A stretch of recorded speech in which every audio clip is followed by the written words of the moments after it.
Ce podcast vous est offert par Luminus, le partenaire énergie de votre entreprise.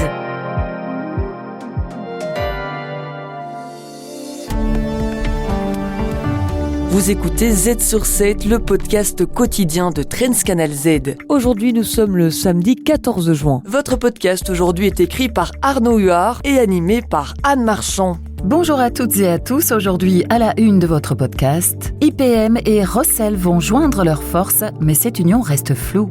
Notre volonté est de garder l'ensemble de ces marques. Ensuite, présentation de la Trends Summer University à Knock. Réflexion sur toutes les tendances en Europe. Et pour terminer, nous retrouverons Hamid Faljaoui à la Trends Summer University pour nous parler de l'or et des banques centrales.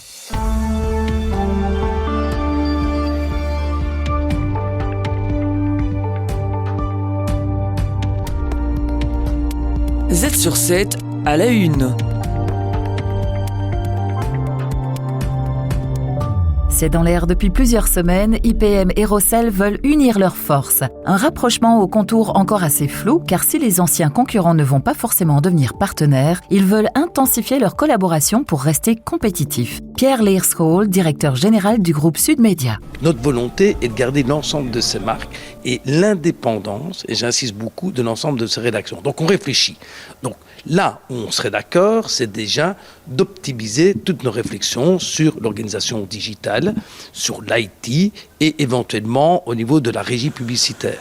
Une publicité en berne plombée par l'omniprésence des GAFAM, les journaux et magazines papier ne perçoivent plus que 3,6% des investissements publicitaires en Belgique, près de la moitié d'il y a 2 ans. Frédéric Antoine, professeur spécialiste des médias à l'UC Louvain. Le problème de la recette publicitaire, c'est que avec l'internationalisation de la publicité, les GAFAM, etc., de toute façon, on est dans un secteur où les recettes publicitaires pour les médias traditionnels et surtout pour la presse fondent d'année en année, quoi. Et donc ça, on ne sait pas résoudre le problème. Peut-être qu'un rapprochement ne pourra pas éviter à IPM et Rossel de se faire doubler par les GAFAM en matière de pub, mais des économies peuvent tout de même être réalisées, même si elles sont moins populaires. Frédéric Antoine. Évidemment, ce que permet un rapprochement, ça dépend jusqu'où va le rapprochement, ce sont des économies d'échelle. Donc, on va pouvoir rationaliser toute une série de choses au niveau peut-être de l'administration, au niveau des secteurs de démarchage publicitaire,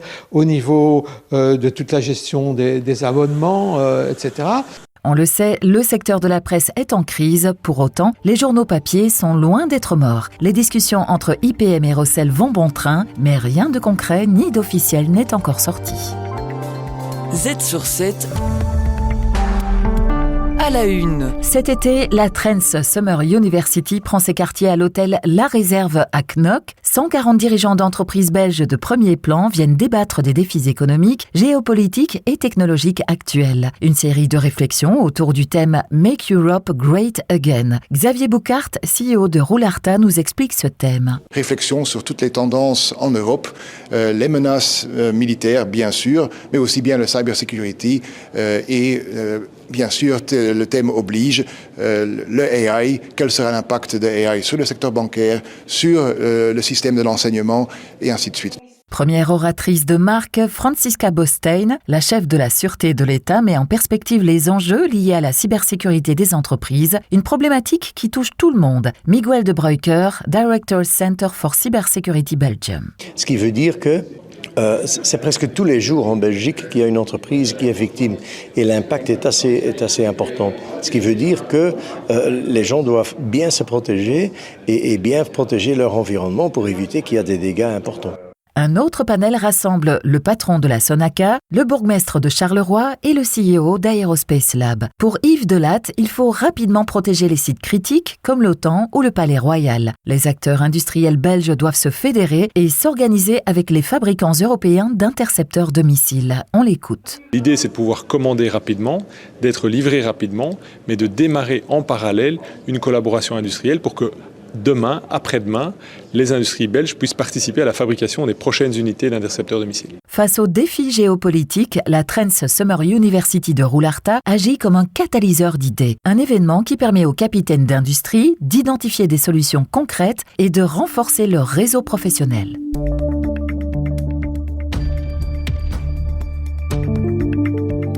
Z sur 7, le regard d'Hamid. Hamid Faljaoui, rédacteur en chef de Trends Tendance, décrypte le fait économique de la semaine.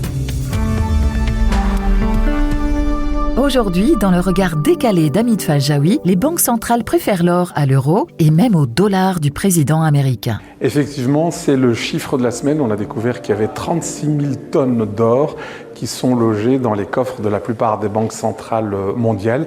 Alors c'est étonnant, on n'a jamais vu un tel montant. En tout cas, il faut remonter quasiment jusqu'aux années 60, c'est-à-dire avant même la fin de l'étalon or. Je vous rappelle qu'à l'époque, les billets de banque étaient indexés, si je puis dire, à une certaine quantité d'or. Donc on n'a plus jamais vu ça depuis les années 60. Alors la raison pour laquelle les banques centrales raffolent de l'or, au point que c'est devenu la deuxième devise, si je puis dire, entre guillemets, après le dollar et avant l'euro, c'est tout simplement parce qu'en fait, elles cherchent à diversifier leurs avoirs. On sait très très bien que le dollar est en train de se déprécier, et d'ailleurs c'est la volonté de Donald Trump de déprécier cette monnaie, et donc évidemment ceux qui détiennent du dollar voient leur valeur, voient leur monnaie perdre de la valeur, et donc ils préfèrent diversifier. Et puis il y a aussi des raisons, on l'a vu avec l'invasion en Ukraine par la Russie, on peut à un moment donné, je dirais, geler vos avoirs à l'étranger, ce qu'on ne peut pas faire avec l'or, qui n'appartient pas aux Américains, qui n'est pas américain, qui n'a aucune nationalité, qui est géopolitiquement neutre. Et c'est l'une des raisons pour lesquelles aussi, je dirais, les banques centrales essayent de se diversifier, même si l'or ne rapporte ni coupons, ni intérêts, ni dividendes. Et ce principe peut être considéré comme un mécanisme de peur. C'est la peur du chaos ambiant. C'est vrai que depuis que Donald Trump est là, je dirais au niveau géopolitique, ça tangue dans tous les sens, et que donc ça renforce encore plus la détermination des banquiers centraux de diversifier une partie de leurs avoirs. Et puis de tout temps, ça a été le cas. Ça a été le cas du temps des pharaons, du temps de l'Empire romain. Quand on ne sait plus à qui se fier, on se fie à l'or, et c'est l'or qui en profite pour le moment. Et on l'a vu dans le cours de l'or qui a augmenté en euros, en tout cas de 35% en 2024 et de déjà 20% ici au mois de juin depuis le début de l'année. Les meilleurs experts boursiers vous proposent des analyses des marchés internationaux, des conseils avisés et les dernières tendances économiques. Z sur 7, experts boursiers. Nous arrivons tout doucement à la fin de ce podcast, et pour terminer, nous allons analyser les marchés financiers avec notre expert du jour, Philippe Évrard, investment stratégiste chez Belfius, interviewé par la présentatrice des Z News d'hier. Les marchés ont été pas mal secoués avec l'attaque israélienne sur l'Iran. Oui, en fait, on aurait pu s'attendre à une journée catastrophe, mais ça n'a pas été le cas au bout du compte. Quand on regarde ici les indices, c'est vrai qu'en cours de journée, ça a fortement chuté, mais il y a eu un effet de rattrapage qui s'est installé. Vous regardez le stock 600, il termine à moins 1%. Et quand vous regardez de l'autre côté le prix du pétrole, à un moment donné, pendant la journée, il a atteint plus 10%, ce qui était énorme. Ah oui. Maintenant, il est rechuté, comme vous l'avez dit, aux alentours de 73 dollars le baril. Ouais. Voilà, donc on a l'impression que les marchés ont été victimes un peu d'une émotion par rapport à ce qui se passe, qui est un drame, on en convient. Mais voilà, que les marchés après ont commencé à retrouver une forme de raison. Et ce bouleversement pourrait avoir des conséquences pour les investisseurs. Alors c'est très compliqué à le dire parce qu'il faut voir quelle sera la suite à donner à ce conflit. Est-ce que c'est comme dans les 2 dernières années, il y a un conflit qui est entre guillemets un épiphénomène et qui se calme dans les jours qui suivent? C'est ce qu'on peut souhaiter, bien évidemment. Mais si ce n'est pas le cas, s'il y a vraiment un embrasement, il y aura un impact d'office sur le prix du pétrole, et donc sur l'économie mondiale et donc évidemment sur la finance.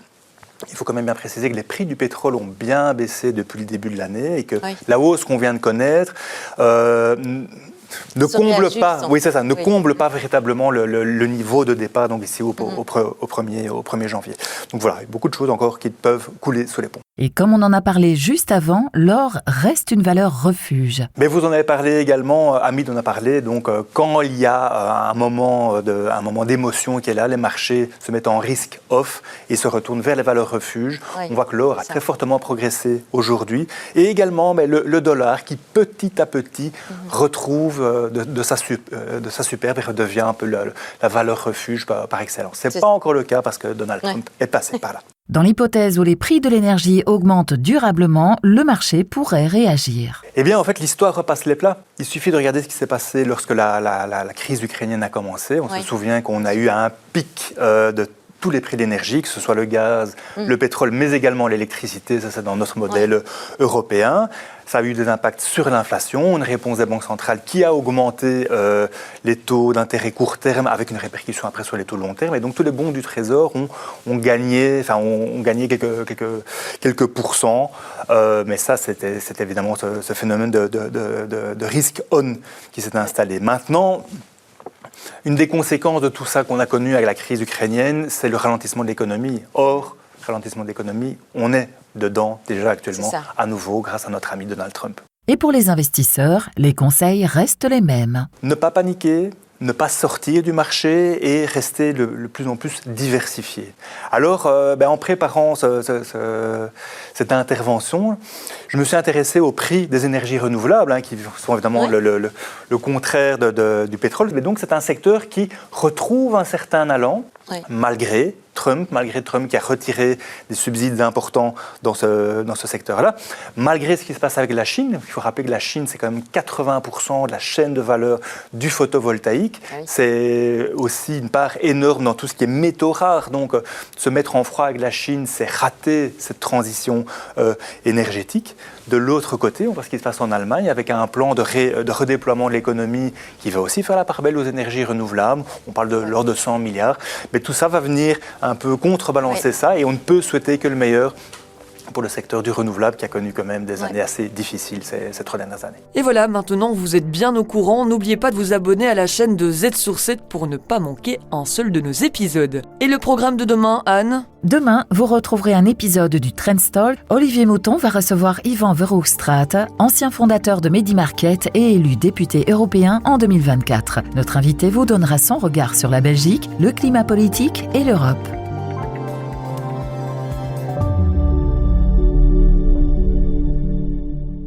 Mieux gérer l'énergie au sein de votre entreprise ? Ça commence par l'expertise de Luminus. Bonjour, je suis Quentin Janssen, directeur B2B chez Luminus. Avec mon équipe, nous aidons les entreprises belges dans l'électrification de leurs besoins. Et aujourd'hui, je vous explique comment votre batterie peut faire bien plus que stocker de l'énergie solaire. On la voit souvent comme un simple réservoir, mais avec un système intelligent, votre batterie devient un atout stratégique. Elle vous permet de mieux utiliser votre propre énergie au bon moment, ce qui réduit vos achats sur le réseau. Elle vous aide aussi à lisser vos pics de consommation en la déchargeant au bon moment et ainsi réduire votre facture, surtout si vous êtes pénalisé sur les points de puissance. Et ce n'est pas tout. Elle vous permet aussi de déplacer votre consommation vers les heures pleines en utilisant l'énergie stockée quand elle coûte moins cher, augmentant ainsi sa rentabilité.